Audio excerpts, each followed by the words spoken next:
Hi guys and welcome back to the channel Deepak Yadav Education. Welcome to the Daily Hindu News and Editorial Analysis of 25th of January 2025.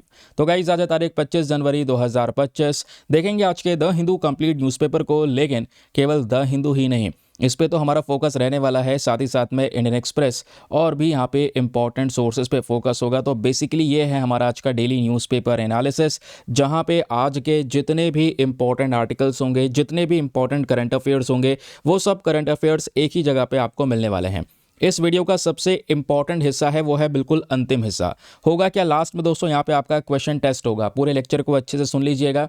Last में आपका test होगा, उसको attempt करना।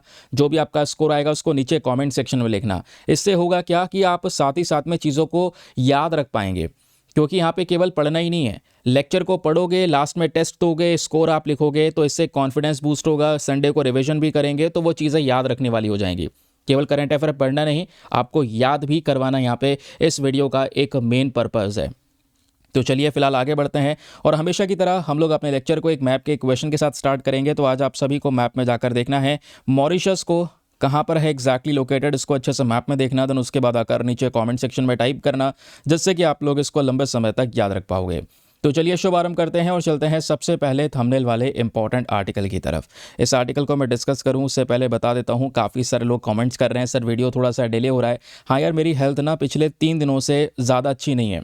उससे पहले मैं कोशिश कर रहा था वीडियो जल्दी अपलोड करने की। काफ़ी दिन मैंने 6 बजे 6:45 तक भी वीडियो अपलोड किया है। बट अभी क्या हो रहा है, शुगर लेवल इतना ज़्यादा डाउन हो गया था लगभग आज से 2 दिन पहले, जिसके बाद बॉडी में एनर्जी नहीं बची है। और आज भी ऐसा ही हो रहा है। बट प्रॉब्लम यह है कि अपनों को करना है, चाहे कुछ भी हो। यहाँ पर ये वीडियो रिकॉर्ड करनी है, मेरा मेन पर्पज़ यही रहता है। माइंड सेट ऐसा ही सेट है। और वैसे इसको मैं जल्दी भी अपलोड कर सकता था, क्योंकि 2-3 आर्टिकल लगा देता तो काम हो जाता। उसको मैं लंबा सा खींच के 1 घंटे में अपलोड कर सकता था। बट यार वो चीज़ मेरे अंदर नहीं है, मैं ऐसा नहीं कर सकता। और जो भी इंपॉर्टेंट चीज़ें मुझे खोजनी पड़ेगी, उसके बाद यहाँ पर वो पढ़ाना पड़ेगा। मैं आपका टाइम वेस्ट नहीं करना चाहता कुछ भी उल्टा सीधा पढ़ा कर। इस वजह से यहाँ पे थोड़ा सा क्वालिटी को अगर आप लोग यहाँ पर रेफ़र कर रहे हैं तो थोड़ा सा वेट कर लिया करो। ये वीडियो यहाँ पर आपको मिल जाएगा, जिसमें हर एक चीज़ मिल जाती है, क्वेश्चन प्रैक्टिस हो जाती है। और अगर मैं 1-2 आर्टिकल या 3-4 आर्टिकल ही पढ़ा दूँ केवल लंबा सा खींच के, कुछ इंपॉर्टेंट चीज़ें छूट जाएँ, भविष्य में वहाँ से क्वेश्चन बन जाए, तो यार बड़ा पछतावा होगा कि यार अगर पढ़ा देता तो ज़्यादा सही रहता। ठीक है, तो आई होप आप मेरी बात को समझ रहे हैं। इसलिए थोड़ा सा वीडियो डिले हो जा रहा है, क्योंकि काफ़ी सारे फैक्टर इसमें इंक्लूड हो चुके हैं। एक तो मेरा हेल्थ का इशू हो चुका है, दूसरा यहाँ पे क्वालिटी वाला इशू है। उसके साथ कॉम्प्रोमाइज़ अपनों को बिल्कुल भी नहीं करना है। तो चलिए फिलहाल शुरुआत करते हैं आज के सबसे पहले थंबनेल वाले इंपॉर्टेंट आर्टिकल के साथ में। GS paper number 3 defence and security के पॉइंट ऑफ व्यू से इंपॉर्टेंट है। तो इंडियन आर्मी को लेकर दोस्तों यहाँ पर एक बहुत बड़ा कॉन्ट्रैक्ट साइन किया जा रहा है, और वो बेसिकली कॉन्ट्रैक्ट होगा BLT को लेकर, that is bridge laying tanks. एक ऐसा टैंक जो बाकी सारे टैंक से बिल्कुल अलग है। नॉर्मल टैंक का काम क्या होता है, ठीक है, आप पता है कि लगातार अटैक्स करना है ना, विस्फोटक दागना, वो टैंक का काम होता है। ये टैंक थोड़ा डिफरेंट है। ये बेसिकली यहाँ पे मान लो कहीं पर हमें अचानक से पुल बनाना हो, तो पुल बनाने के लिए तो बहुत ज़्यादा समय लग जाएगा यार, है ना, उसको क्रिएट करने में। और मान लो यहाँ पे हमारे सोल्जर्स को दूसरे हिस्से में जाना है, बीच में पुल की ज़रूरत है, तो क्या होगा काम। तो उसके लिए दोस्तों यहाँ पर इन टैंक्स को क्रिएट किया गया है, जो 1 सेकंड के अंदर झटकों में यहाँ पर ये पुल को तैयार कर देगा। इस तरीके से जो ये पूरा आप देख पा रहे हो ना, ये खुल जाता है। ये आगे की साइड यहाँ पर इस तरीके से खुलेगा, और फिर ऐसे अनफोल्ड होता हुआ लंबा सा सेट हो जाएगा। ठीक है, जिस एरिया में पुल की ज़रूरत होगी इसको लगा दिया जाएगा, एकदम से पुल बन जाएगा। इसके ऊपर से आप यहाँ पर अपने व्हीकल वगैरह गुजार सकते हैं, दूसरे हिस्से में जा सकते हैं।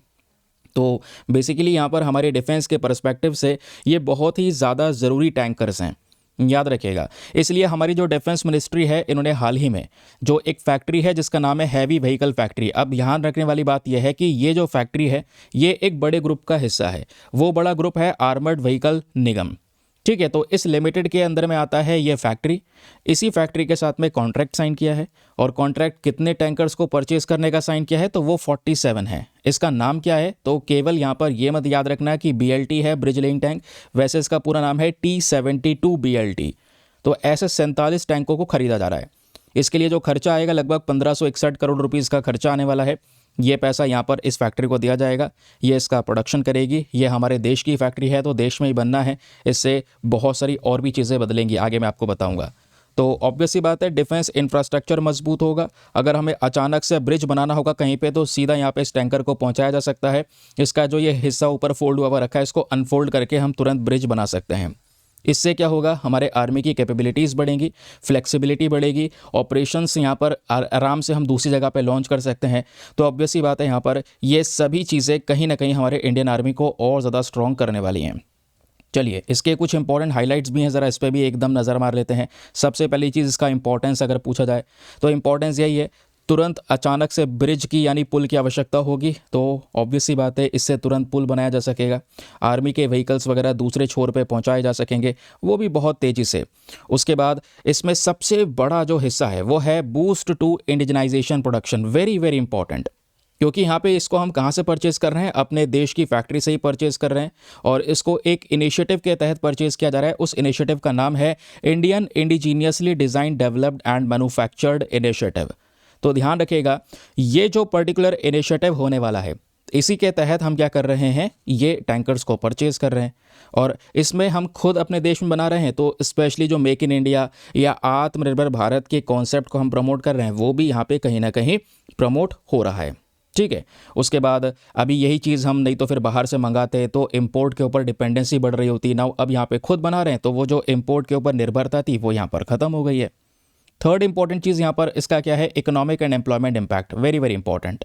ये जो प्लान है और अभी ये देखोगे ये क्यों भी ज़रूरी है, क्योंकि जब इसको बनाया जाएगा तो इतना बड़ा ऑर्डर है यार, 47 टैंकों को क्रिएट करना है, बहुत सारे लोगों की ज़रूरत पड़ेगी तो नौकरियां मिलेंगी, इससे एम्प्लॉयमेंट जो अपॉर्चुनिटीज़ है वो जनरेट होगी। दूसरी तरफ हम अपने डिफेंस इंफ्रास्ट्रक्चर को बूस्ट कर रहे होंगे, डिफेंस सेक्टर में मॉडर्नाइजेशन हो रहा होगा, सेल्फ रिलायंसी वही आत्मनिर्भर भारत को प्रमोट कर रहे होंगे। तो बहुत सारी चीज़ें दोस्तों यहाँ पे ग्रो हो रही होंगी केवल एक पर्टिकुलर कॉन्ट्रैक्ट से, इस पर ध्यान रखिएगा।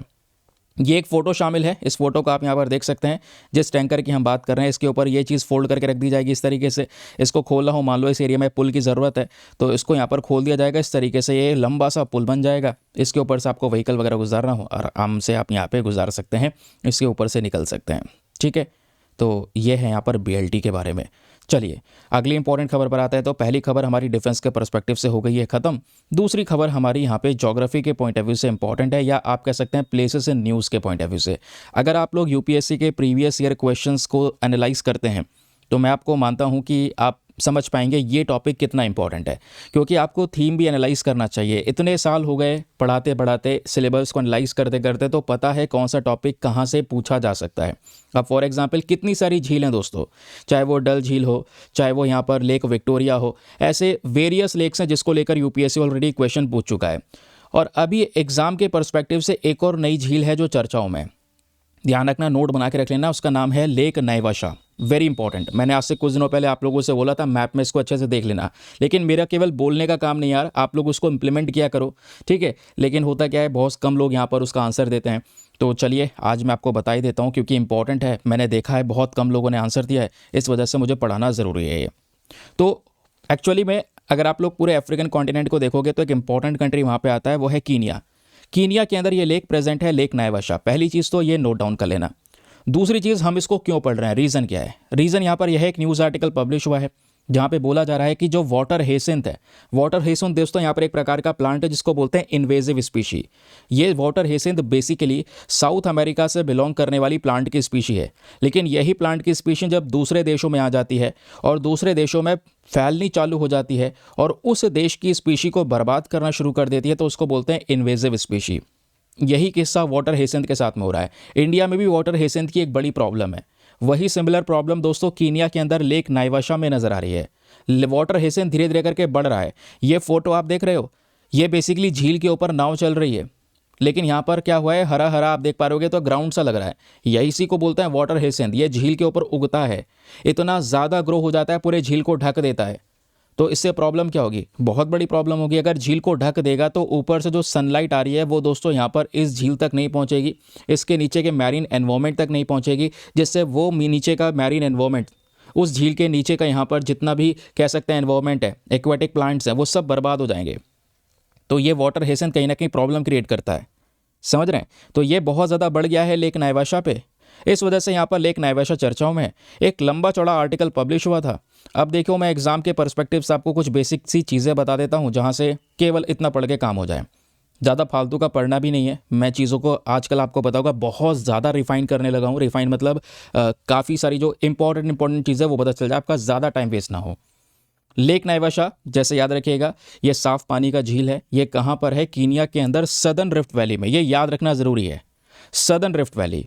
अगर हम कीनिया का मैप देखें तो ये है कीनिया का सदर्न पोर्शन, ये है लेक नायवाशा, आपको ये देखने को मिलेगा। अगर पर्टिकुलरली हम लोग साउथ अमेरिका के मैप में चलें लेक नायवाशा को देखने के लिए, तो लेक तो वैसे शायद ना दिखे, लेकिन कीनिया को तो देख ही सकते हैं। ये अपना इंडिया है, हमें चलना है अफ्रीका। ये दोस्तों यहाँ पर अफ्रीका है, और इधर देखो ये यहाँ पर साउथ अमेरिका है। हुआ क्या था, जो ये वाटर हिसेंथ की स्पीशी है, इस साउथ अमेरिका की खुद की स्पीशी है, लेकिन ये स्पीशी दोस्तों यहाँ पर धीरे धीरे करके कहाँ तक फैल गई है? दुनिया भर में फैल गई। तो इंडिया में भी यहाँ पर वाटर हिसेंथ की स्पीशी पाई जाती है, इधर अफ्रीका में भी वाटर हिसेंथ की स्पीशी है। तो अभी यहाँ पर हम अफ्रीका में कहाँ की बात कर रहे हैं? कीनिया की बात कर रहे हैं। आई होप आपको ये कीनिया ये दिख रहा होगा, ठीक है, ये रहा कीनिया। अब कीनिया में देखोगे इसकी कैपिटल है नायरोबी। बहुत सारे कंट्रीज़ के साथ में कीनिया बॉर्डर्स को शेयर करता है।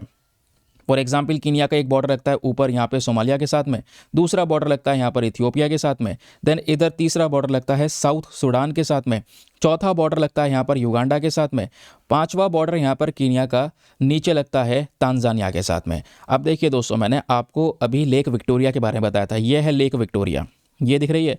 इसी लेक विक्टोरिया को लेकर ऑलरेडी यूपीएससी क्वेश्चन पूछ चुका है, ये बात मेरी याद रखना। यहीं बगल में अब क्या है, एक और लेक है, लेक नायवाशा चर्चाओं में है। अफ्रीकन कॉन्टिनेंट हर साल इंपॉर्टेंट होता है। अफ्रीकन कॉन्टिनेंट को लेकर जितनी भी चीज़ें चर्चाओं में है उसको पढ़ के ज़रूर से जाइएगा, क्योंकि यहाँ पर एक एक नंबर की बहुत बड़ी रिक्वायरमेंट होती है। एक नंबर से दोस्तों यहाँ पर हज़ारों में रैंकिंग चेंज हो जाती है, ये याद रखना, ठीक है। अगर 2 मार्क्स का क्वेश्चन है या 2 मार्क्स के 2 क्वेश्चन है, वो 4 मार्क्स आपके रैंकिंग में एक बड़ा मैसिव बदलाव लेकर आएंगे। तो इसलिए जहां पे हम चीज़ें को कर सकते हैं वहां पे ज़रूर से करना होगा। ये क्लियर हो गया। अब एक और बात सुनिए, ये जो लेक है, क्योंकि ऑब्वियस सी बात है जब झील होती है, झील में पानी आ कहाँ से रहा है? क्योंकि काफ़ी सारी नदियाँ आ रही होंगी। अब जैसे समुद्र में पानी आ रहा है, बहुत सारी नदियों का पानी यहाँ के समुद्र में आके मिल जाता है, ऐसे ही यहाँ पर केस झील का भी है। लेकों में यहाँ पर क्या होता है, बहुत सारी नदियों का पानी आके मिल रहा होता है, इकट्ठा हो रहा होता है।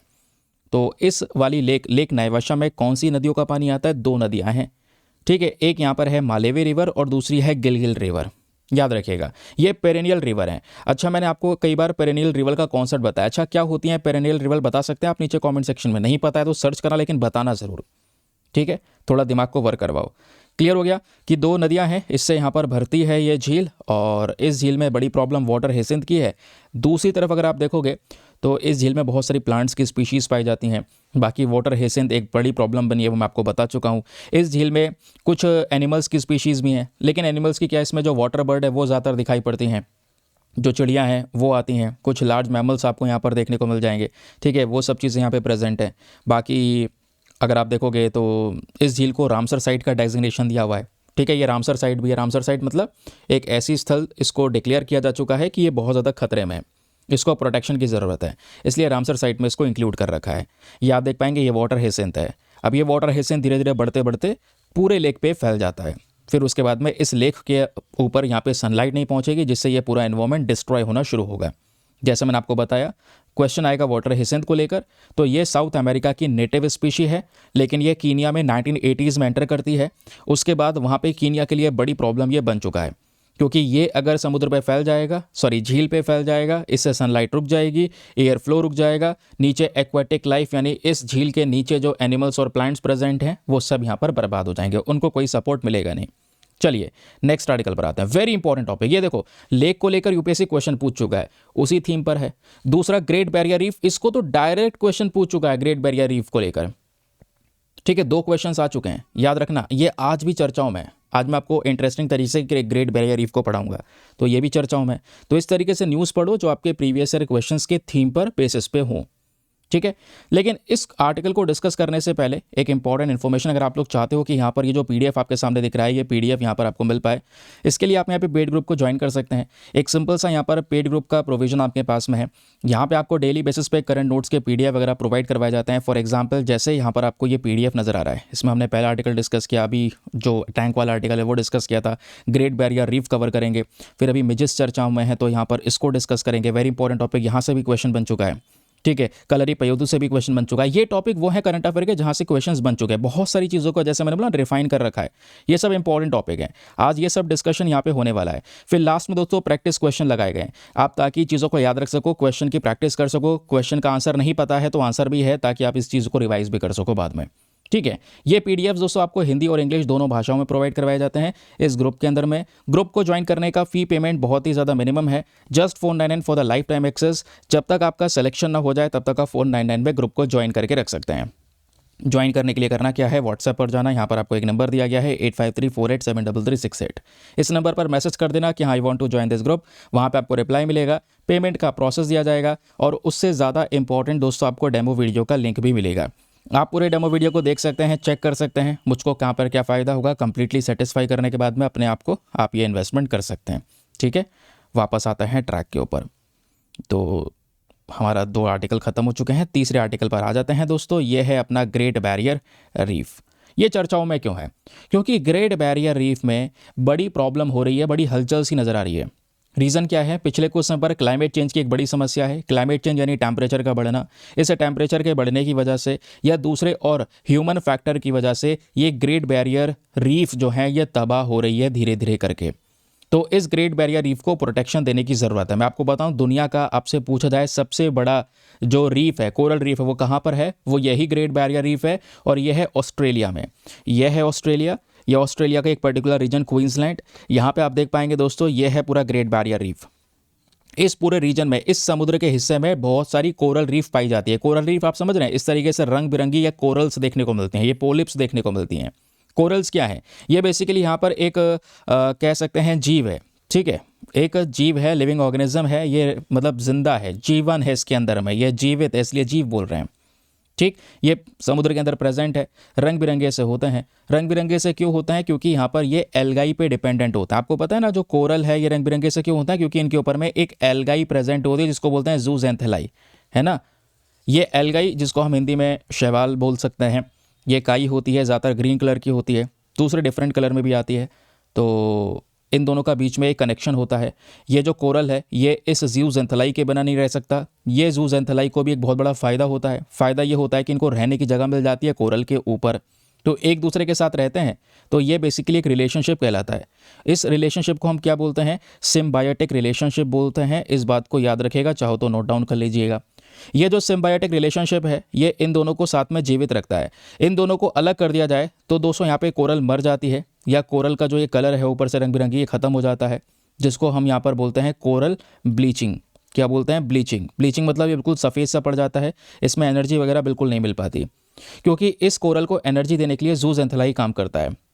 अब ये जूज़ैंथेलाई कैसे काम करता है भाई? एल्गाई जो है ये सनलाइट से एनर्जी लेता है, ठीक है भाई। एग्जाम्पल के तौर पे अगर आप देखोगे, जो हमारे प्लांट्स होते हैं, ठीक है, मान लो यहाँ पर कोई प्लांट है, इस प्लांट को ग्रो करने के लिए क्या करना पड़ता है? एक प्रोसेस की ज़रूरत पड़ती है, जिसको बोलते हैं फोटोसिंथेसिस। अब फोटोसिंथेसिस में यहाँ पे सनलाइट एक मेजर सोर्स है, एक मेजर यहाँ पर ऊर्जा का काम करता है इस पौधे के लिए। यही पेड़ यहाँ पे उस सनलाइट का उपयोग करके आपको ऑक्सीजन देता है। ऑक्सीजन देने के साथ साथ यहाँ पर आपको फूड भी प्रोवाइड करवाता है, ठीक है। तो समझ रहे हैं कि सनलाइट कितना ज़्यादा ज़रूरी है। यही सनलाइट जूज़ैंथेलाई इस एल्गाई के लिए भी ज़रूरी है। इस जूज़ैंथेलाई को ये सनलाइट मिलता रहेगा, इसको एनर्जी मिलती रहेगी, और ये एनर्जी दोस्तों यहाँ पर ये ट्रांसफ़र करता रहेगा कोरल को, तो कोरल यहाँ पर जीवित रहेगा। इसलिए बोला कि एक दूसरे के साथ जिंदा रहते हैं, इनके बीच में सिम्बायोटिक रिलेशनशिप होता है, और इस रिलेशनशिप में यहाँ पर कोरल इस तरीके से रंग बिरंगी खिलते हुए नजर आते हैं। जूज़ैंथेलाई को अगर अलग कर दिया जाए या कोरल ब्लीचिंग से जूज़ैंथेलाई अलग हो जाए तो कोरल मर जाएंगे, इनका कलर ऊपर से जितना भी रंग बिरंगी है वो सब सफ़ेद पड़ जाएगा। इस प्रोसेस को बोलते हैं कोरल ब्लीचिंग, जो कोरल्स के लिए बिल्कुल भी सही नहीं है। ये कब होता है? जब जूज़ैंथेलाई खत्म हो जाए, अलग हो जाए। यही किस्सा दोस्तों क्लाइमेट चेंज की वजह से हो रहा है। लगातार टेम्परेचर बढ़ने की वजह से ये कोरल्स लगातार ख़त्म हो रहे हैं। ये कोरल्स ख़त्म होना ज़्यादा कोई अच्छी बात नहीं है, इससे ढेरों प्रॉब्लम्स हमें ही आने वाली हैं। एनवायरनमेंट के लिए ये बहुत बड़ा नुकसान है, आप ऐसा कह सकते हैं, क्योंकि समुद्र के किनारे पाई जाती हैं। तो अगर कोरल्स ख़त्म हो जाएंगे तो समुद्र के किनारे तबाही आने के चांसेस भी बहुत ज़्यादा हैं। समझ रहे हैं? तो क्लाइमेट चेंज कितना बड़ा कारण है जो कहीं ना कहीं कोरल्स पे इम्पैक्ट डाल रहा है, कोरल्स को ख़त्म कर रहा है। बहुत सारे ह्यूमन फैक्टर भी हैं। हम मछली पकड़ने जा रहे हैं, कोरल्स को बर्बाद कर दे रहे हैं। हम इस तरीके की टेक्निक का इस्तेमाल कर रहे हैं, जहाज़ में बड़े जाल बांध दे रहे हैं, उसको खींच रहे हैं, जिससे कोरल्स तबाह हो जा रही हैं। तो कोरल्स को ख़त्म करना ये अपने लिए ही यहाँ पर एक कह सकते हैं, हम बहुत बड़ा कह सकते हैं संकट का जाल बुन रहे हैं। तो बेसिकली उसी चीज़ को लेकर ये पूरा आर्टिकल, ये पूरा न्यूज़ समझाया गया है। कोरल्स का जो कॉन्सेप्ट है इतना जल्दी मैंने आपको बहुत सरल शब्दों में समझा दिया है। अब यही कोरल्स जो हैं ये सबसे ज़्यादा कहाँ पे प्रेजेंट है? ऑस्ट्रेलिया में, ग्रेट बैरियर रीफ में। चलिए सर, अब यहाँ पर पहले हम लोग ऑस्ट्रेलिया भी घूम आते हैं। ये अफ्रीका घूम आए थे, ये इधर यहाँ पर एशिया आ गए। ठीक है, अब इधर एशिया से नीचे आएंगे हम लोग, साउथ ईस्ट एशिया को ये क्रॉस करके नीचे आ गया ऑस्ट्रेलिया। ऑस्ट्रेलिया में ये आप देख पाएंगे कोरल सी आपको दिख रहा होगा, ये है ना कोरल सी। इसी कोरल सी के बराबर में यहाँ पर ये क्वींसलैंड दिख रहा है। क्वींसलैंड से जस्ट इधर ये जो लाइन आपको दिख रही है, जो वाइट कलर की ये पट्टी चल रही है साइड में, यही दोस्तों यहाँ पे कोरल रीफ है।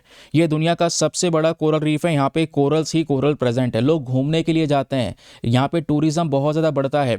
समुद्र के अंदर इस रंग बिरंगी कोरल्स को देखने के लिए लोग पहुँचते हैं, याद रखिएगा।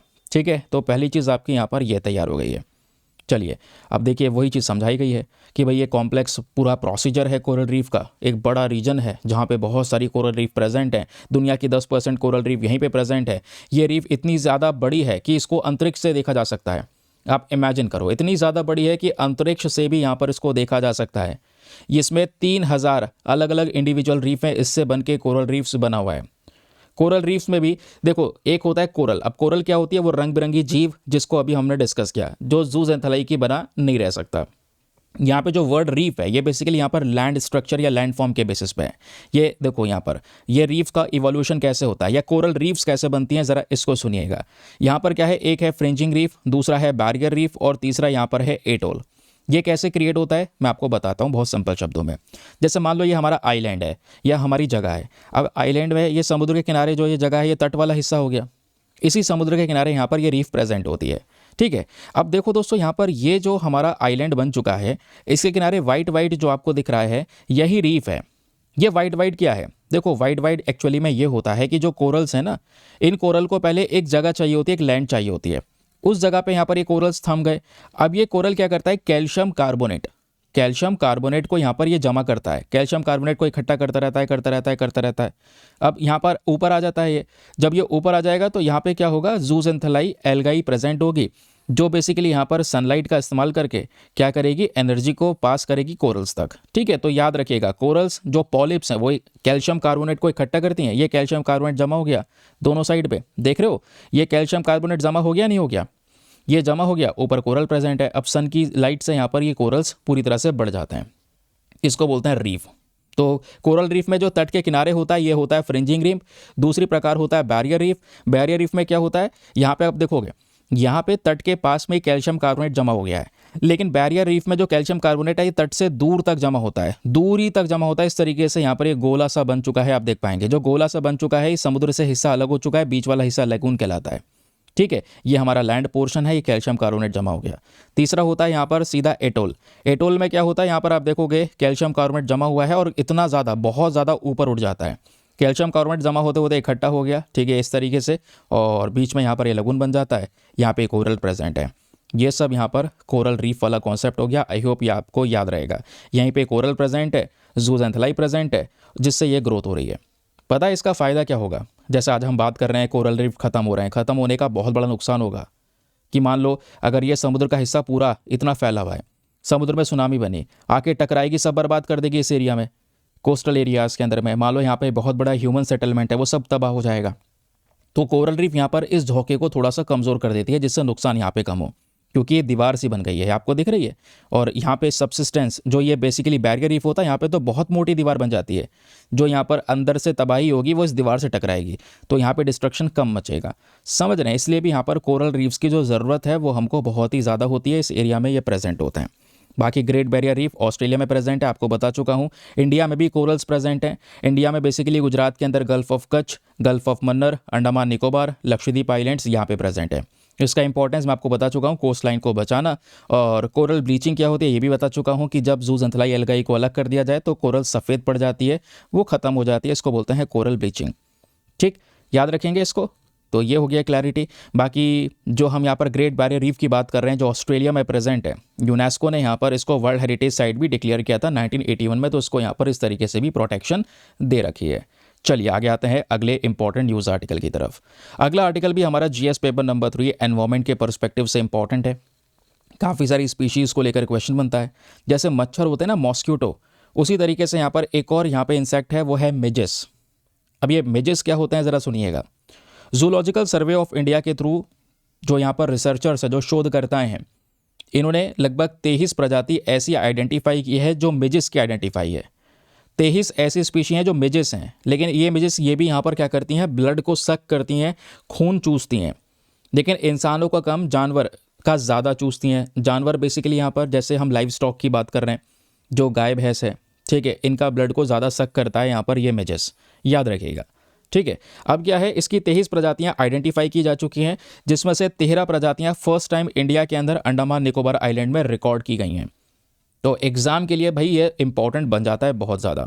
मिजिस के बारे में क्वेश्चन आप लोगों से बन सकता है। मिजिस क्या है, छोटे छोटे इंसेक्ट्स, छोटे छोटे कीड़े आपको देखने को मिलेंगे जो बेसिकली यहाँ पर फ्लाइज की तरह ही नज़र आते हैं। फॉर एग्जाम्पल ये आप देख पाएंगे, ये है मॉस्किटो, ठीक है, ये यहाँ पर आपको देखने को मिलेगा, ये है मिज, ठीक है, जैसे यहाँ पर आपको दिख रहा है ये मिज। ये मॉस्किटो जो है ना, इस तरीके से इसका जो ये नाक आपको दिख रहा है, ये निडल की तरह, सुई की तरह एक लंबा सा यहाँ पर माउथ प्रेजेंट है। जबकि ये जो मिज आपको देखने को मिलेगा, इसका जो इतना ज़्यादा बड़ा मतलब निडल की तरह माउथ नहीं देखने को मिलता।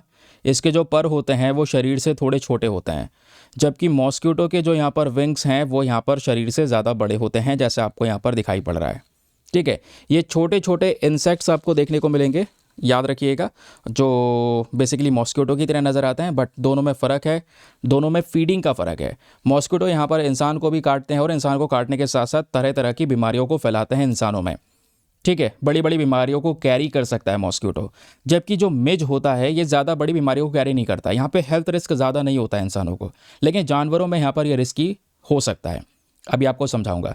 तो इसके फूड हैबिट को थोड़ा सा डिस्कस कर लेते हैं, क्वेश्चन बन सकता है आप लोगों से। फूड हैबिट को याद रखोगे दोस्तों, तो ये जो फ्लाइज हैं ज़्यादातर क्या करती हैं, यानी कि मिजिस की हम बात कर रहे हैं। मॉस्किटो तो सबका खून चूस रहा है, लेकिन जो ये मिजिस हैं ये ज़्यादातर लाइव स्टॉक, यानी कि जो शीप हो गया, भेड़ हो गया, गोट हो गया, है ना, या काटल्स हो गई, इनका ज़्यादातर ये खून चूसते हैं। और इनमें से यहाँ पर जैसे मैंने आपको बताया 23 प्रजातियाँ मिजिस की हैं जिसको अभी तक आइडेंटिफाई किया गया है।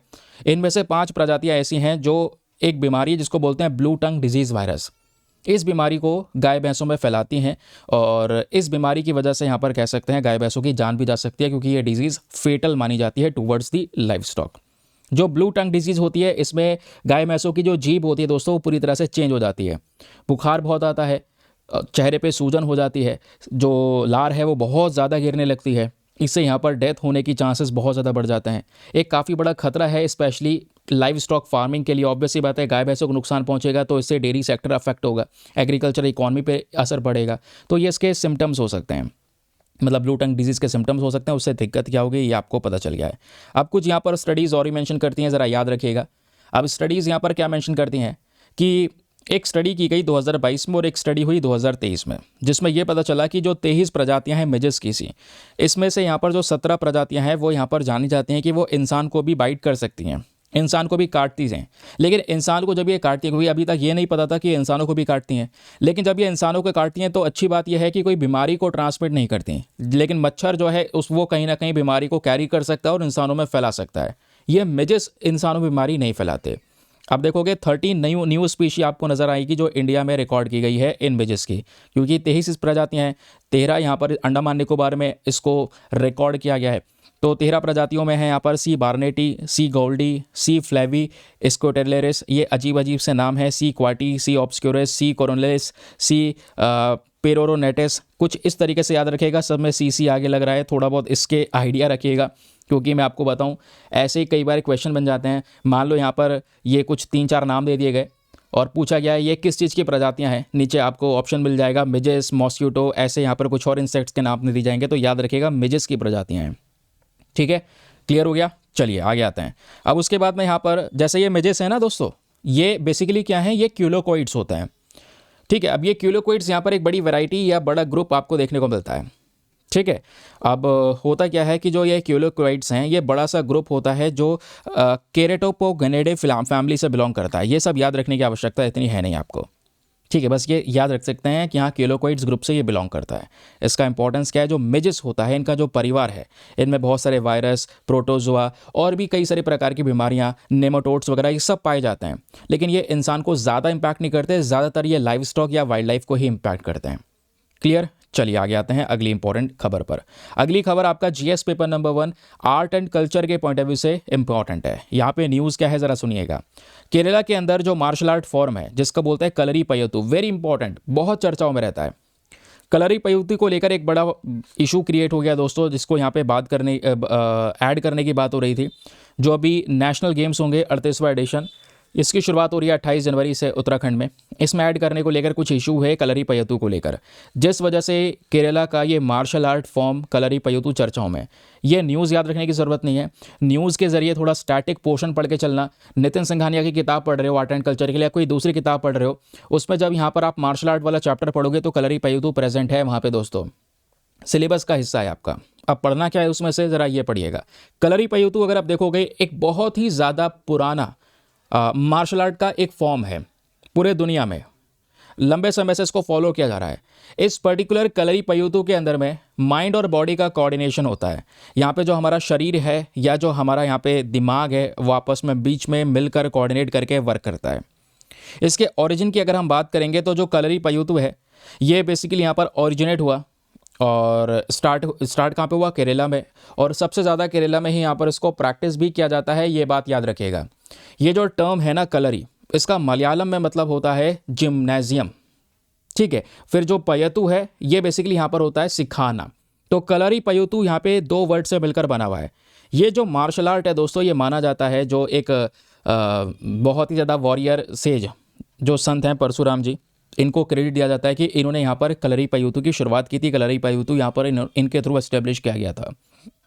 तो केरला में कलरी पयतु, ध्यान रखिएगा, केरला का ही एक बहुत इंपॉर्टेंट मार्शल आर्ट है। अब एक बहुत ज़्यादा खास चीज़, क्योंकि कलरी पयतु कहाँ से बिलोंग करता है ये तो आपके नॉर्मल क्वेश्चन बन जाएंगे वनडे एग्जामिनेशन में।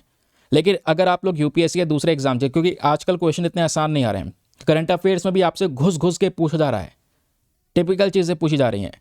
तो कलरी पयतु के स्टेजेस को लेकर क्वेश्चन बन सकता है। जब बात करते हैं दोस्तों हम लोग स्टेजेस की, तो इसमें 4 इंपॉर्टेंट स्टेजेस आती हैं।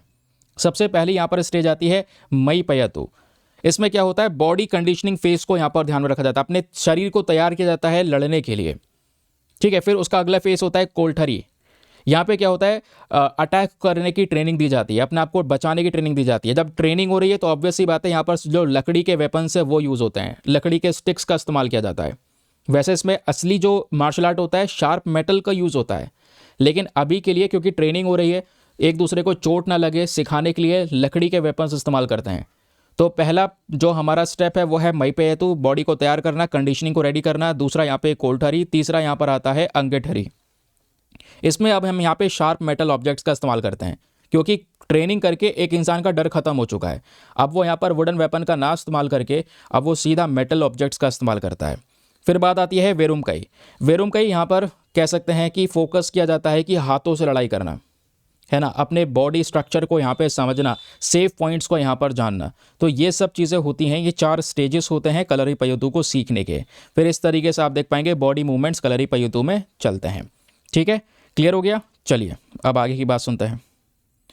अब इसमें एथनिक स्टाइल्स की बात हो रही है। एथनिक स्टाइल में यहाँ पे अगर आप देखेंगे तो जो मेन स्टाइल है इस पर्टिकुलर कलरी पयतु के अंदर में, वो कुछ ये 3 स्टाइल्स के नाम दिए गए हैं। अब इसका इंपॉर्टेंस क्या है, इंपॉर्टेंस यहाँ पर यह है कि कलरी पयतु को चाइना में इंट्रोड्यूस किया गया था, शाओलिन मंदिर में। ये समय था 5th सेंचुरी AD का। तो बोधि धर्म के थ्रू यहाँ पर ये कलरी पयतु चाइना तक पहुँचा। अब यहाँ पे कुछ मॉन्क हैं जो ओरिजिनली थंजावुर से बिलोंग करते हैं। थंजावुर एक समय पर केरला का हिस्सा था, अब तमिलनाडु का हिस्सा है। तो बेसिकली यहाँ पर उनके थ्रू भी ये जो कलरी पयतु है इसको इंट्रोड्यूस किया गया जगह जगह पे। तो कलरी पयतु आज दुनिया में काफ़ी सारी जगह पे काफ़ी ज़्यादा पॉपुलर है, तो इस बात को भी याद रखना है आपको। ठीक है, आगे आते हैं। अगली इंपॉर्टेंट न्यूज़ है और जहाँ पे जो इंपॉर्टेंट बॉडीज़ हैं इसको लेकर क्वेश्चन आप लोगों से बन सकता है, तो याद रखिएगा। एक सेकंड रुको यार, माइक थोड़ा सा डिस्टर्ब हो रहा है। हाँ, अब ये जो टॉपिक है एनवायरमेंट के लिए रेलिवेंट है। कई बार ऐसे इंपॉर्टेंट ग्रुप्स को लेकर या बॉडीज़ को लेकर, इंस्टीट्यूशंस को लेकर क्वेश्चंस बनते हैं। आपके सामने एक बॉडी है जिसका नाम है national board for wild life, which is very important. Question यह है कि चर्चाओं में क्यों है। चर्चाओं में रहने के पीछे का रीज़न भी बहुत मजबूत है। National board for wild life ने रिसेंटली उत्तराखंड की सरकार को मना कर दिया। किस चीज़ को लेकर मना कर दिया? कि भाई उत्तराखंड की सरकार ये कह रही है हम केदारनाथ वाइल्ड लाइफ सेंचुरी में सोप स्टोन की माइनिंग करना चाहते हैं। सोप स्टोन क्या होता है, मैंने आपको थोड़े दिनों पहले पढ़ाया है, याद है ना। सोप स्टोन कितने सारी इंडस्ट्रीज़ के अंदर इस्तेमाल होता है। इसके अंदर टैल्क प्रेजेंट होता है, इसका कॉस्मेटिक्स में यूज़ होता है और भी वेरियस इंडस्ट्री में यूज़ होता है। तो इस सोप स्टोन का खनन करके निकालने के लिए यहाँ पर फोकस किया जा रहा था उत्तराखंड की सरकार के थ्रू। अब यहाँ पे दोस्तों national board for wildlife आ गया, इन्होंने उत्तराखंड की सरकार को मना कर दिया, आप ऐसा नहीं कर सकते। क्यों? क्योंकि यहाँ पर ये जो पर्टिकुलर जगह पे जहाँ पे हम माइनिंग करने की बात कर रहे हैं वहाँ पे एंडेंजर्ड स्पीशीज़ भी प्रेजेंट हैं। कुछ ऐसी जानवरों की प्रजातियाँ हैं जो बहुत ही ज़्यादा खतरे में है। सर आप ऐसा नहीं कर पाएंगे, इससे यहाँ पर एंडेंजर्ड स्पीशीज़ को बड़ा नुकसान हो सकता है। तो इस वजह से यहाँ पर national board for wild life चर्चाओं में। आइए तो national board for wild life के बारे में कुछ इंपॉर्टेंट बेसिक फैक्ट्स को जानते हैं।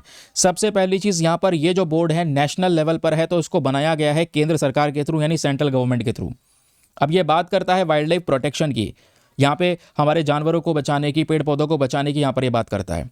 ठीक है, याद रखिएगा। और इसको बनाया गया है वाइल्ड लाइफ प्रोटेक्शन एक्ट 1972 के सेक्शन 5A के तहत।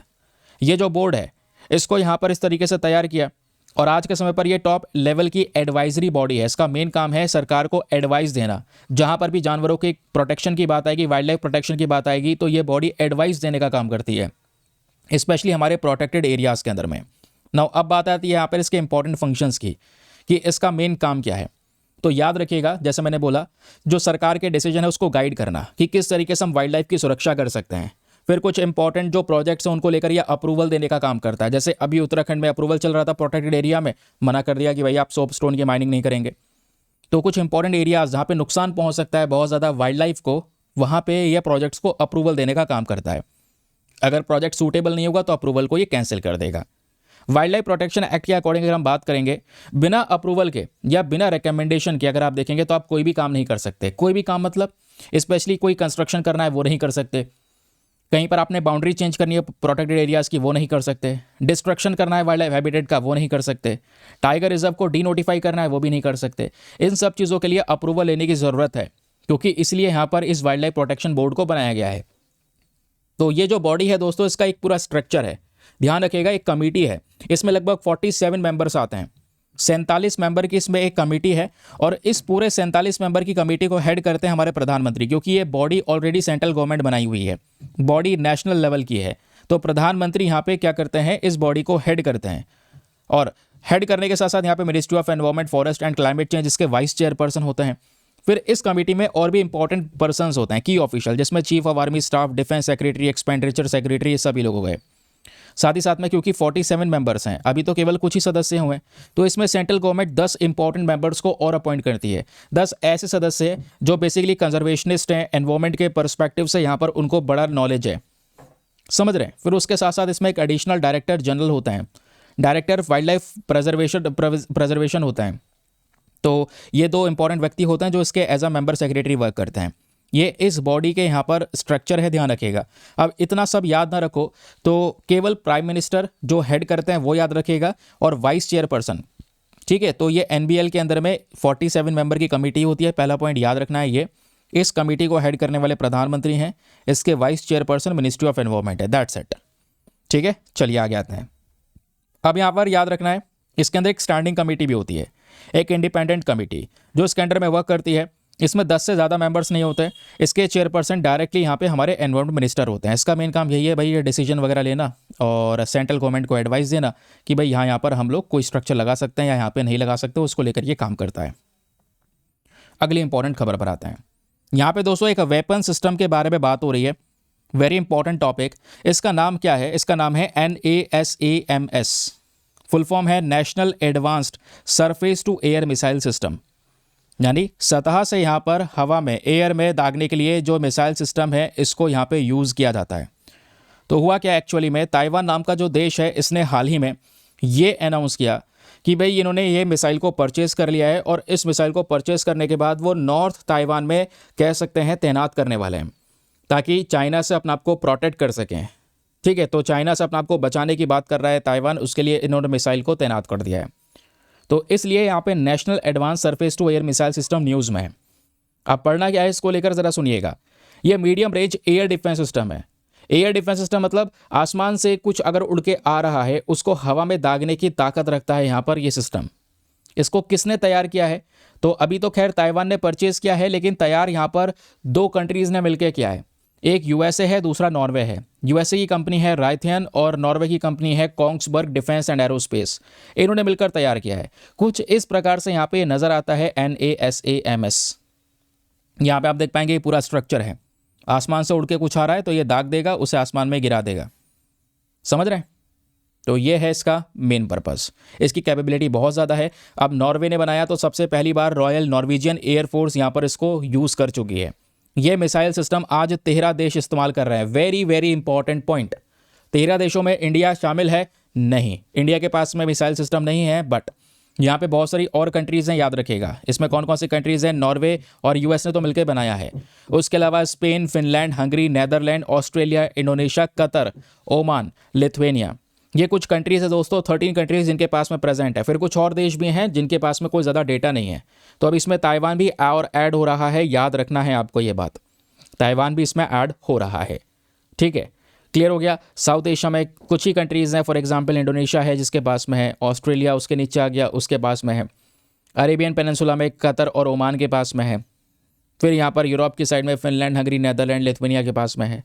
नॉर्वे और यूएस ने मिलकर तैयार किया ही है। बीच में स्पेन भी आ जाता है। ये कुछ कंट्रीज़ जिनके पास में ये सिस्टम है। इसकी कैपेबिलिटी की बात करेंगे तो जैसे मैंने बताया, हवा में ही ये टारगेट को गिराने की ताकत रखता है। यहाँ पे आप कह सकते हैं कि इस मिसाइल सिस्टम को तैनात कर दो, कोई दुश्मन का यहाँ पे ड्रोन या कोई दूसरी चीज़ उड़कर आ रही है तो इसको ये हवा में शूट डाउन कर सकता है, यानी अपने इस रीजन को ये प्रोटेक्ट कर सकता है। तो सर इसकी कैपेबिलिटी पहली चीज़ यही है, इसको डिप्लॉय कर सकते हैं कि मान लो कोई एयरक्राफ्ट है, हेलीकॉप्टर है, क्रूज मिसाइल है या दूसरे और ड्रोन वगैरह है, इसको यहाँ पे हवा में गिरा देना। हाई वैल्यू एसेट्स को यहाँ पर ये प्रोटेक्ट कर सकता है, अपने पॉपुलेशन एरियाज़ को प्रोटेक्ट कर सकता है। इसको यूएस के national capital region air defence system में भी इंक्लूड किया गया 2005 से। इसके फीचर्स आप समझ ही चुके हैं। इसमें रडार सिस्टम भी है ना। इसकी रेंज 75 किलोमीटर्स के आसपास है। मिसाइल लॉन्चर्स हैं, 3 लॉन्चर्स आपको देखने को मिलेंगे जो 6 मिसाइल्स को कैरी कर सकते हैं। और अगर हम पूरे सिस्टम को तैयार कर दें तो 72 टारगेट्स को यहाँ पर एक साथ ये अटैक कर सकता है। ये इसकी ताकत है। ग्राउंड से यहाँ पर इसको लॉन्च कर सकते हैं क्योंकि सरफेस टू एयर मिसाइल है। 30 किलोमीटर्स की इसकी एंगेजमेंट रेंज आपको देखने को मिल जाती है ना। और इस तरीके से मजबूत किया गया है कि ऐसा हम लोगों ने यहाँ पर तैयार किया है कि आराम से किसी भी कंडीशन में ये अपने टारगेट्स को हिट कर सके। तो याद रखिएगा इसको। चलिए अगली इंपॉर्टेंट खबर पर आते हैं। ये भी एनवायरमेंट के पर्सपेक्टिव से इंपॉर्टेंट है। ओयस्टर के बारे में बात हो रही है। ओयस्टर क्या है? ओयस्टर इस तरीके से देखोगे दोस्तों, ये एक मैरीन एनिमल है, समुद्र में पाया जाने वाला एक जीव है जिसको काफ़ी लोग खाते भी हैं। आप देखते होंगे, ये है ओयस्टर। तो हुआ क्या, ये ऑयस्टर को लेकर एक ऐसी खबर आई है जो एग्जाम के लिए तो बहुत ही ज़्यादा सुपर इंपॉर्टेंट है। एक रिपोर्ट आती है सदर्न क्रॉस यूनिवर्सिटी की साइड से। उन्होंने ये पाया कि ऑयस्टर्स जो हैं ये हमारी मदद कर सकते हैं दुनिया भर में एक बड़ी हेल्थ प्रॉब्लम से लड़ने के लिए। दुनिया में दोस्तों आज मानव जाति को 10 बड़े खतरे हैं, 10 बड़ी बीमारी में से। उसमें से एक खतरा है anti microbial resistance. Anti microbial resistance क्या होता है? इसमें बैक्टीरिया इस तरीके से आपके बॉडी को जकड़ लेता है कि वो दवाई देने से भी ठीक नहीं होता। आप दवाई दोगे, एंटीबायोटिक से उसको मारने की कोशिश करोगे तो वो और मजबूत हो जाएगा। एंटीबायोटिक से मरता नहीं है वो बैक्टीरिया। समझ रहे हैं? तो अगर ऐसे बैक्टीरिया को मारना है तो हम ऑयस्टर के खून का इस्तेमाल कर सकते हैं। ये बेसिकली नई रिपोर्ट्स ने बताया है। हर चीज़ का तोड़ होता है, वो तोड़ यहाँ पे सामने आपको नजर आएगा, क्योंकि 10 बड़े खतरे में से एक बड़ा खतरा ये भी है जो कॉमन है। लड़ सकते हैं ऑयस्टर के माध्यम से। तो रिपोर्ट्स क्या बताती है सुनिएगा। ऑयस्टर दोस्तों मैरीन एनिमल है, मैंने आपको बताया समुद्र में पाया जाने वाला, जो बिलोंग करता है मोलस्का ग्रुप को। ये ज़्यादातर खारे पानी यानी नमकीन पानी में देखने को मिलेगा। और इसका जो शेप है ऐसा नहीं है कोई पर्टिकुलर शेप में, बहुत ही ज़्यादा इरेगुलर उल्टे सीधे शेप होते हैं। किसी किसी में जो कैल्शियम है वो बहुत ज़्यादा होता है। उसके बाद यहाँ पर कैरेक्टरिस्टिक्स की बात करेंगे तो ये जो पर्टिकुलर मैरीन एनिमल है ये बहुत सारे पानी को फिल्टर करता रहता है। लगभग आप कह सकते हैं 1 घंटे में 1.3 गैलन्स ऑफ वाटर को ये फिल्टर करने की ताकत रखता है। इस एनिमल के पूरे शरीर पे पूरे बॉडी पे आँख ही आँख होती हैं। ठीक है, इस एनिमल के पूरे शरीर पे आईज प्रेजेंट होती है, तो चारों तरफ ये देख सकता है, कोई दूसरा जानवर इसको खाने आ रहा है अपने आप को बचा सकता है, क्योंकि चारों तरफ आंखें हैं, पीछे से भी यहाँ पर कोई नहीं खा सकता, तो ये जानता है इसको कहाँ पे छुपना है। तो ऑयस्टर ऐसा है, ये आ रहा खतरा जो है ना, उसको ये कह सकते हैं कि फील कर सकता है। जैसे ही फील कर लेगा अपने आप को छिपा लेगा, अपने आप को प्रोटेक्ट कर लेगा। जबकि इसके पास में कुछ सेंट्रल नर्वस सिस्टम है भी नहीं, दिमाग का जो सेंट्रल नर्वस सिस्टम है वो प्रेजेंट है भी नहीं, तब भी यहाँ पर क्या कह सकते हैं, अपने आप को इस तरीके से ये बचा लेता है। अब क्योंकि सेंट्रल नर्वस सिस्टम है, इसको अगर कोई यहाँ पर चोट लगती है, कोई दर्द होता है, तो वो फील नहीं हो पाता, क्योंकि वो सेंट्रल नर्वस सिस्टम कोई सिग्नल ही नहीं देता पेन का, तो इसको यहाँ पर वो पेन फील नहीं होता जैसे ह्यूमंस को होता है। समझ रहे हैं? ये जो ऑयस्टर है क्या करता है, एल्गाई को, वही जो शैवाल है, काई है, उसको खाने का काम करता है। कुछ और फूड पार्टिकल्स को भी यहाँ पर ये खाता रहता है ना। ये रिप्रोड्यूस भी करते हैं गर्म पानी के अंदर में, वार्म वाटर में, और अपने जेंडर को चेंज करने की भी क्षमता रखते हैं। इतनी सारे यहाँ पर इनके अंदर में कह सकते हैं कैपेबिलिटीज़ होती हैं इस ऑयस्टर के अंदर में। तो ऑयस्टर की बात हो गई दोस्तों। अब बात करते हैं कि हम इसको क्यों इतना ज़्यादा इंपॉर्टेंस दे रहे हैं। रीज़न यहाँ पर यह है कि इस ऑयस्टर की ज़िंदगी एंटी माइक्रोबियल प्रोटीन के ऊपर में डिपेंडेंट रहती है। इनका जो ब्लड होता है ना, ब्लड, इनके ब्लड के अंदर में यहाँ पर एक मॉलिक्यूल पेप्टाइड प्रेजेंट है, ये एंटी माइक्रोबियल प्रोटीन प्रेजेंट है। और ये एंटी माइक्रोबियल प्रोटीन क्या करता है, इनको इन्फेक्शन से बचाने का काम करता है। ऑयस्टर को कोई इन्फेक्शन नहीं होता, क्यों? क्योंकि इनके ब्लड में ही ये protein anti microbial protein present है। तो स्टडी ये बताती है, ये एंटी माइक्रोबियल प्रोटीन को अगर ऑयस्टर के ब्लड, उस ब्लड को जिसको नाम दिया जा रहा है हेमोलिम्फ, उसको यहाँ पे अलग कर दिया जाए, एंटी माइक्रोबियल प्रोटीन और ब्लड को अलग कर दिया जाए, तो हम यहाँ पे इस्तेमाल कर सकते हैं इस पर्टिकुलर चीज़ का, जिससे बैक्टीरिया को मारा जा सकता है। तो ये जो एंटी माइक्रोबियल प्रोटीन है ऑयस्टर में से निकाल लिया जाए, तो इस प्रोटीन से हम अपने एंटीबायोटिक्स को और मजबूत बना सकते हैं, एंटीबायोटिक्स की एफिशिएंसी लेवल को बढ़ा सकते हैं। और एंटीबायोटिक्स की एफिशिएंसी लेवल जहां बढ़ी, वहीं पे वो बड़े से बड़े बैक्टीरिया को मारने की ताकत रखेगा। तो बॉडी में दोस्तों यहाँ पर हम लोग एंटी माइक्रोबियल रेजिस्टेंस जैसी जो प्रॉब्लम है उससे लड़ सकते हैं। क्लियर हो गया? बहुत ही सिंपल चीज़ है। चलिए आगे आते हैं एक और रेलिवेंट टॉपिक पर। ज्योग्राफी के पर्सपेक्टिव से इंपॉर्टेंट है, माउंट मैकिनली के बारे में डिस्कशन हो रहा है। ये आप देख पाओगे, रिसेंटली एक बड़ा विवाद चला यूएसए के अंदर में। यूएसए के प्रेसिडेंट ने एक एग्जीक्यूटिव ऑर्डर को साइन कर दिया, और इस ऑर्डर को साइन करने के बाद उनका जो मेन पर्पज़ है इस ऑर्डर का वो यह है, जो आज के समय पर एक पहाड़ प्रेजेंट है अलास्का के अंदर, जैसे आप देखोगे दुनिया का सबसे ऊंचा माउंटेन माउंट एवरेस्ट है, उसी लिस्ट के अंदर दोस्तों कहीं नाम आता है माउंट देनाली का। तो ये जो पहाड़ है माउंट देनाली, इसका नाम बदला जा रहा है, नाम बदलकर यहाँ पर माउंट मैकिनले करने की बात हो रही है। तो यूएस के प्रेसिडेंट ने ऑर्डर साइन कर लिया है, तो याद रखेगा mount McKinley. Mount McKinley basically USA का है। आप देखोगे अलास्का यूएसए का ही एक पर्टिकुलर स्टेट है, बगल में कनाडा है, बाकी अमेरिका का हिस्सा इस कनाडा के नीचे प्रेजेंट है। तो कनाडा और अलास्का बराबर में है, यहीं पर माउंट मैकिनले प्रेजेंट है। आई होप आपको क्लियर हो चुका है। तो माउंट मैकिनले नॉर्थ अमेरिका में प्रेजेंट है। सिंपल सी बात है यार, चलो मैं आपको मैप में दिखाता हूँ, मैप देखना ज़रूरी है। यह है अपना इंडिया। आप एशिया से होते हुए आ गए अफ्रीका, अफ्रीका से हो गए साउथ अमेरिका, पूरे दुनिया घूम लिए, आ गए नॉर्थ अमेरिका। नॉर्थ अमेरिका में ये देखोगे ऊपर आ गया कनाडा, ये है कनाडा, और नीचे यहाँ पर है यूएस। तो कनाडा से दोस्तों यहाँ पर बगल में देखोगे तो एक बाउंड्री लग रही है ये, और इधर है अलास्का, ये है अलास्का, और देनाली दिख गया होगा यार, ये रहा देनाली, देखो ठीक है। ये सब पहाड़ी पहाड़ हैं, बर्फ़ से ढके हुए हैं। देनाली नेशनल पार्क रिजर्व ये भी आपको नज़र आ रहा होगा, ठीक है। ये आपका अलास्का हो गया, ये अलास्का वाला हिस्सा है। अब ये अलास्का जो है ये हमारा यूएसए का ही पार्ट है, जबकि ऊपर कनाडा है, नीचे यूएस है। यूएस से कनाडा की यहाँ पे बाउंड्री लग रही है, और कनाडा के आधे हिस्से बाद यहाँ पर ये अपना अलास्का हो गया। ठीक है दोस्तों, चलिए आगे आते हैं। अलास्का को देख लिया, देनाली को देख लिया, अब उसी पहाड़ी का नाम बदला जा रहा है। नाम क्या बदला जा रहा है? माउंट मैकिनले यहाँ पर नाम किया जा रहा है। आदत पड़ गई घूम के वापस इंडिया आने की, तो बार बार मैप को वापस से सेट करना पड़ जाता है। तो माउंट मैकिनले का लोकेशन क्लियर हो गया। तो हमारा जो पूरा नॉर्थ अमेरिका है उसमें सबसे ऊंची चोटी यही है माउंट मैकिनले। कहाँ पे प्रेजेंट है? अलास्का रेंज में प्रेजेंट है दोस्तों। कहाँ पे प्रेजेंट है? वहीं पे देनाली फॉल्ट है। देनाली फॉल्ट एक बहुत मैसिव फॉल्ट है। फॉल्ट क्या होता है? हमारे धरती के अंदर एक बड़ा सा क्रैक, तो धरती में एक बड़ा क्रैक यहाँ पे प्रेजेंट है देनाली फॉल्ट में। वो क्रैक्स जब मूव होते हैं भयंकर भूकंप आता है। 2002 का 7.2 मैग्नीट्यूड का भूकंप जापान का, वो भी यहाँ पर आप देख पाओगे ऐसे ही जनरेट होता है। तो याद रखिएगा इस बात को। ये जो पूरा माउंटेन बना हुआ है ध्यान रखने वाली बात यह है कि जो यहाँ पे देनाली माउंटेन्स, अब जिसका नाम बदला जा रहा है, वो माउंटेन्स जो तैयार हुए हुए हैं वो ग्रेनाइट का एक बहुत जायंट, बहुत बड़ा सा ब्लॉक है जो बेसिकली टेक्टोनिक एक्टिविटी के वजह से बना। टेक्टोनिक एक्टिविटी कहें तो ये देखोगे दोस्तों, यह है नॉर्थ अमेरिकन प्लेट, याद रखिए यह है नॉर्थ अमेरिकन प्लेट। वैसे यह है टेक्टोनिक प्लेट का पूरा स्ट्रक्चर। ये प्लेट्स प्रेजेंट हैं और ये प्लेट्स आपस में मूव करती हैं, कोई आसपास आके टकराती है, कोई एक दूसरे से दूर दूर भागती है, कोई ट्रांस बाउंड्री मूवमेंट होता है। इस मूवमेंट की वजह से भूकंप आता है। भूकंप भी आता है, नहीं आता है, बिल्कुल आता है। अभी हम कहाँ थे? अलास्का। यह है यहाँ पर यूएसए और यह है कनाडा, यह है अलास्का, ठीक है। यही अलास्का में यहाँ पर देनाली माउंटेन प्रेजेंट है। यहाँ पर यह माउंटेन बना कैसे? उसके पीछे का रीजन है टेक्टोनिक प्लेट्स का मूवमेंट। सर ये जो इतनी बड़ी प्लेट आपको नजर आ रही है, यह है नॉर्थ अमेरिकन प्लेट। इस नॉर्थ अमेरिकन प्लेट के नीचे है पैसिफिक प्लेट। ये प्लेट आपस में टकराई, पैसिफिक प्लेट नीचे घुस गई नॉर्थ अमेरिका के। जब नीचे घुस गई तो ये हिस्सा ऊपर उठ गया।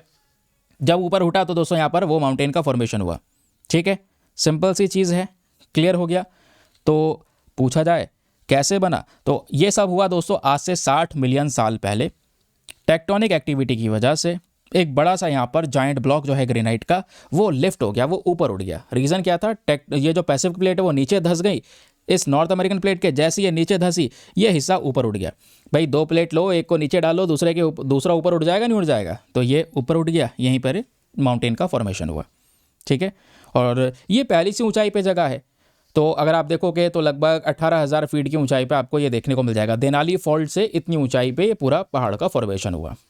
इस पूरे माउंटेन का, इस पहाड़ का आधा हिस्सा, ऊपरी भाग परमानेंट स्नोफील्ड बन चुका है। वहाँ पे बर्फ़ जमी रहती है और बर्फ़ जमे जमे बहुत सारे ग्लेशियर्स को भी वहाँ पे बर्फ़ से ढका गया है और बहुत सारे ग्लेशियर के नाम यहाँ पर ये प्रेजेंट हैं, ठीक है।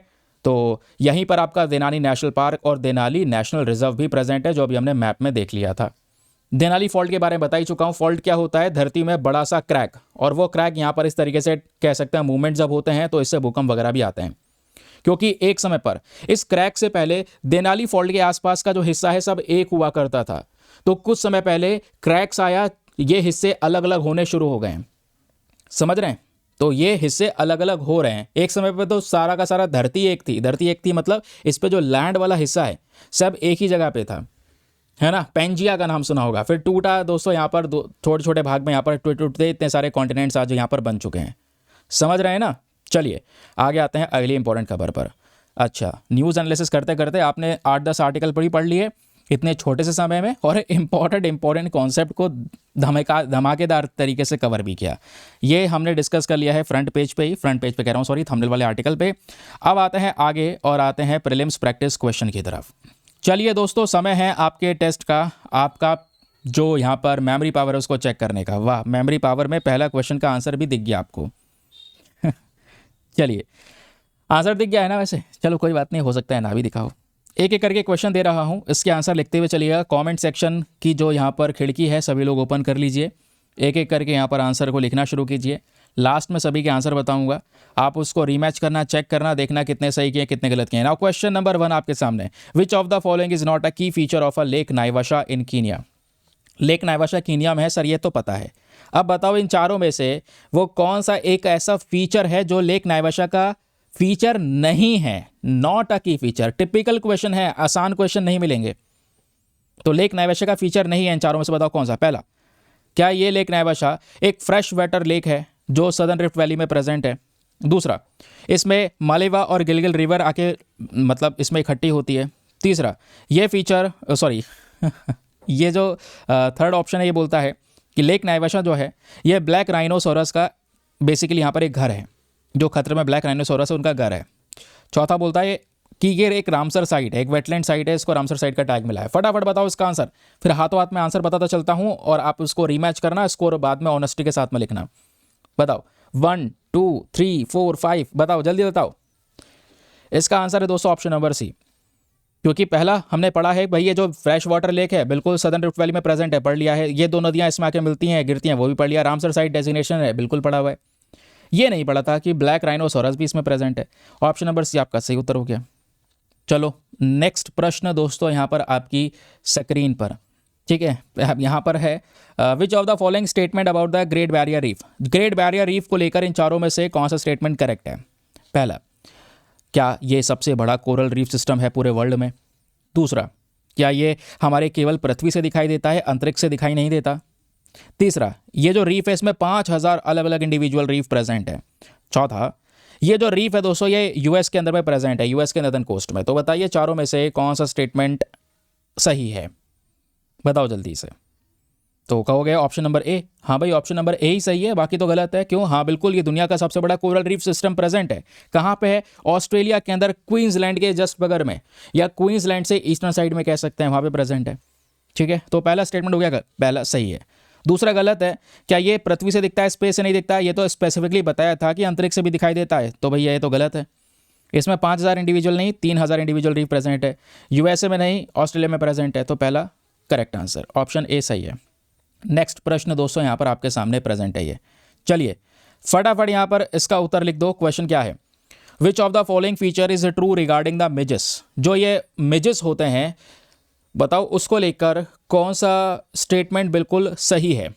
पहला, जो ये मिजेस हैं ये कभी भी खून नहीं चूसते और ये हमारे गाय भैंसों के लिए बिल्कुल भी खतरनाक नहीं होते। दूसरा, जो मिजेस है ये क्यूलोकोइड जीन यानी क्यूलोकोइड ग्रुप का हिस्सा है और ये ब्लड भी चूसते हैं। तीसरा, यहाँ पर ये जो स्पीशी है दोस्तों ये सभी स्पीशी नॉन बाइटिंग है, कभी ये काटते नहीं है।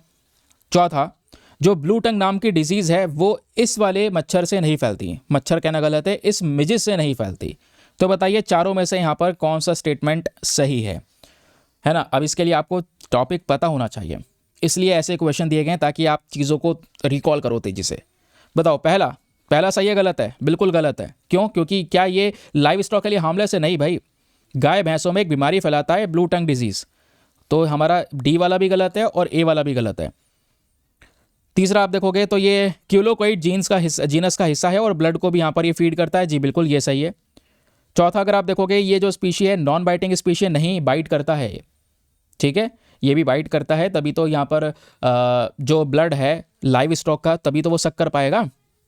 तो बेसिकली यहाँ पर जो ऑप्शन नंबर सी है वो भी गलत है। तो बी यहाँ पर आपका सही उत्तर है कि हाँ भाई क्यूलोकोइड जीनस का ये हिस्सा है। Option number B is the correct answer.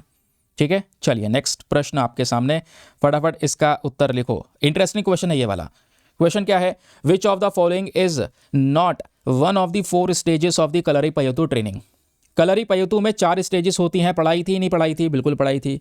इन चारों में से बताइए, यहाँ पे जो ये 4 स्टेजेस प्रेजेंट है इनमें से एक स्टेज ऐसी है जो कलरीपयतु ट्रेनिंग का हिस्सा नहीं है। चलिए वो कौन सी है पहले बताइए। पहला मईपयतु, जिसमें बॉडी कंडीशनिंग की बात होती है। दूसरा कोल्ठारी, जहाँ पर वेपन ट्रेनिंग की बात होती है, जहाँ पे लकड़ी के वेपन का इस्तेमाल होता है। तीसरा अंगठारी, जहाँ पे शार्प मेटल ऑब्जेक्ट्स का इस्तेमाल होता है। चौथा वेरमुकई, जिसमें हम सीधा तलवार से लड़ाई करते हैं, स्वॉर्ड फाइटिंग टेक्निक्स होती हैं। बताइए चारों में से वो कौन सी स्टेज कलरीपयतु ट्रेनिंग की नहीं है? तो सही उत्तर क्या होना चाहिए? बताओ जल्दी लिख दो यहाँ पर आंसर, उसके बाद मैं आंसर लिखता हुआ चलूंगा। सही उत्तर है दोस्तों यहाँ पर इसका ऑप्शन नंबर डी, वेरमुकई। पहली तो तीनों स्टेजेस सही हैं, बट चौथी वाली जो ये वेरमुकई है यहाँ पे स्वॉर्ड फाइटिंग टेक्निक नहीं होती। याद है ना? कहोगे वेरमुकई वर्ड तो सही है, लेकिन क्या तलवार से लड़ते हैं? नहीं भाई, तलवार से लड़ाई यहाँ पर होती नहीं है। यहाँ पे होती है बेयर हैंड फाइटिंग, हाथों से लड़ाई होती है, नॉट दी स्वॉर्ड फाइटिंग। ठीक, चलिए आगे आते हैं नेक्स्ट पर्टिकुलर क्वेश्चन पर। क्वेश्चन बात करता है national board for wild life के बारे में। आपने पढ़ा, ये जो पर्टिकुलर बोर्ड है फॉर वाइल्ड लाइफ, इसको कौन हेड करता है? Option number A ministry of defence head करते हैं, बी प्रधानमंत्री हेड करते हैं, सी मिनिस्ट्री ऑफ एनवायरमेंट हेड करते हैं, या D president of India head करते हैं। बहुत ही ज़्यादा सिंपल सा क्वेश्चन। हेड कौन करता है? हेड याद आ रहा है? प्रधानमंत्री इसको हेड करते हैं, 47 मेंबर की कमेटी होती है, पीएम हेड करते हैं, वाइस चेयरपर्सन जो होते हैं वो मिनिस्ट्री ऑफ एनवायरमेंट होते हैं। ठीक, चलिए अगला प्रश्न आपके सामने यहाँ पर आता है ये वाला। क्वेश्चन बात करता है which of the following countries is not a user of national advance surface to air missile system? जो हमारा ये national advance surface to air missile system है जिसको रिसेंटली ताइवान ने परचेज किया है, ये सिस्टम 13 देशों के पास में आपको बताया था। अब बताइए इनमें से कौन सी कंट्री है जो कि इस वाले सिस्टम का इस्तेमाल नहीं करता? यूएसए, भाई यूएसए ने तो बनाया ही है नॉर्वे के साथ मिलकर, तो यूएसए तो इस्तेमाल करता है। फिनलैंड भी इस्तेमाल करता है, कतर भी यूज़ करता है, क्योंकि कतर और ओमान अरेबियन पेनिनसुला में यही 2 देश हैं जिनके पास में मिसाइल सिस्टम है। बाकी बचा कनाडा, तो option number C Canada is the correct answer. ठीक, अगला प्रश्न दोस्तों यहाँ पर आपके सामने आता है ओइस्टर्स के बारे में। चलिए एक सेकंड रुको, मैं क्वेश्चन आपको यहाँ पर शो कर देता हूँ धीरे धीरे, ताकि यहाँ पर आंसर ना खिसक आए ऊपर। तो क्वेश्चन है which of the following is the key finding from the study conducted by the southern cross university. अभी रिसेंटली सदर्न क्रॉस यूनिवर्सिटी ने एक फाइंडिंग की है ऑयस्टर्स के बारे में और एंटीबायोटिक रेजिस्टेंस के बारे में। तो वो फाइंडिंग क्या है? पहला, क्या ऑयस्टर्स नए एंटीबायोटिक को जनरेट कर सकते हैं ताकि हम रेसिस्टेंट बैक्टीरिया से लड़ सकें? ऑप्शन नंबर 2, जो ऑयस्टर का एंटी माइक्रोबियल प्रोटीन होता है ये हमारे एंटीबायोटिक्स की शक्ति को बढ़ा सकता है। ऑप्शन नंबर 3, ऑयस्टर्स जो है इनका कोई भी इंपैक्ट नहीं पड़ता एंटीबायोटिक रेजिस्टेंस पे, सब बकवास है। या ऑप्शन नंबर डी, जो ऑयस्टर का ब्लड है दोस्तों ये एंटीबायोटिक रेजिस्टेंस जो है ह्यूमंस के अंदर में उसको उल्टा कर देता है। तो बताइए यहाँ पर चारों में से वो कौन सा स्टेटमेंट सही है regarding the new study of oysters? तो इसका सही उत्तर है ऑप्शन नंबर बी कि भाई ऑयस्टर का एंटीमाइक्रोबियल जो प्रोटीन है जी बिल्कुल ये प्रोटीन अलग कर दें इसके खून से तो हम क्या करेंगे अपनी एंटीबायोटिक्स को कर देंगे मजबूत, जिससे यहाँ पर बैक्टीरिया से लड़ा जा सकेगा। नेक्स्ट प्रश्न दोस्तों यहाँ पर आपके सामने प्रेजेंट है, जरा इसका आंसर लिखिएगा। क्वेश्चन क्या बोलता है? Which of the following is true about mount McKinley, जिसको हम देनाली के नाम से जानते थे अभी तक। माउंट मैकिनली को लेकर चारों स्टेटमेंट है, कौन सा सही है? पहला, माउंट मैकिनली हिमालयाज में लोकेटेड है। दूसरा, माउंट मैकिनली अमेरिका और कनाडा के बॉर्डर पर लोकेटेड है। तीसरा, माउंट मैकिनली एक हाईएस्ट पीक है नॉर्थ अमेरिका में। चौथा, माउंट मैकिनली एक समिट है जो कंप्लीटली ग्लेशियर्स से कवर्ड है, कंप्लीटली ग्लेशियर्स से कवर्ड है। बताइए यहाँ पर कौन सा सही उत्तर है? देखो ये अल्टीमेट क्वेश्चन है, मतलब होगा क्या, मैं तो आपको डायरेक्टली पढ़वा रहा हूँ। अब एग्जाम में क्वेश्चन ऐसे ही बनेगा बट उसमें स्टेटमेंट दे दिए जाएंगे कि भाई यहाँ पर ये स्टेटमेंट है ऑप्शन ए बी सी, कौन सा सही है? समझ रहे? मैंने स्टेटमेंट ना दे के आपके माइंड को ज़्यादा यूज़ करवाया है यहाँ पे ताकि आप डायरेक्ट बता सको कि हाँ ये सही है। बताओ कौन सही है? अब आपको लग रहा होगा, बहुत सारे लोग लग रहा होगा कि बी सी डी तीनों के तीनों सही हैं, है ना? कि भाई हाँ यूएस और कनाडा का बॉर्डर था वहाँ पे लोकेटेड है, ये बॉर्डर से बहुत दूर है, बॉर्डर पे नहीं है दोस्तों, आपको पता ना बॉर्डर से बहुत दूर है, बीचों बीच में। तो सेकंड वाला गलत है, हिमालयाज में तो यह है ही नहीं। तीसरा, नॉर्थ अमेरिका में, हाँ सोचते हैं नॉर्थ अमेरिका में है। तीसरा, चौथा देखो कि हाँ ये समिट ग्लेशियर से कवर्ड है, कहोगे हाँ सर आपने बताया था ये बर्फ़ से कवर्ड है, लेकिन यहाँ पे देखो कंप्लीटली कवर्ड है, नहीं। देनाली माउंटेन दोस्तों हाफ कवर्ड है स्नो से, कंप्लीटली नहीं है। तो डी वाला भी खत्म, बी वाला भी खत्म, ए वाला भी खत्म, नाउ सी वाला इज द करेक्ट आंसर कि ये हाईएस्ट पीक है अभी तक नॉर्थ अमेरिका में। ठीक है, तो ऑप्शन नंबर हमारा B is the correct answer. यहाँ पे सी लिखा है, इसको बी कर लीजिएगा। तो ये है यहाँ पे आज का डिस्कशन। आई होप आपको मज़ा आया होगा, बहुत सारी चीज़ें यहाँ पर आपको पता चली हैं दोस्तों आज के एग्जामिनेशन के पर्सपेक्टिव से। चलें फिर सेशन को करते हैं समाप्त। मेक श्योर करें यहाँ पर वीडियो को लाइक करें, चैनल को सब्सक्राइब करना बिल्कुल ना बने। अगर आपको यहाँ पर डेली बेसिस पे ये न्यूज़ एनालिसिस चाहिए तो चैनल को सब्सक्राइब कर लें यार, 6 लाख तक पहुँचने वाले हैं, जल्द से जल्द यहाँ पे सपोर्ट कीजिए। मिलते हैं आपसे नेक्स्ट वीडियो में, आज के लिए bye bye, have a nice day, thank you and जय हिंद।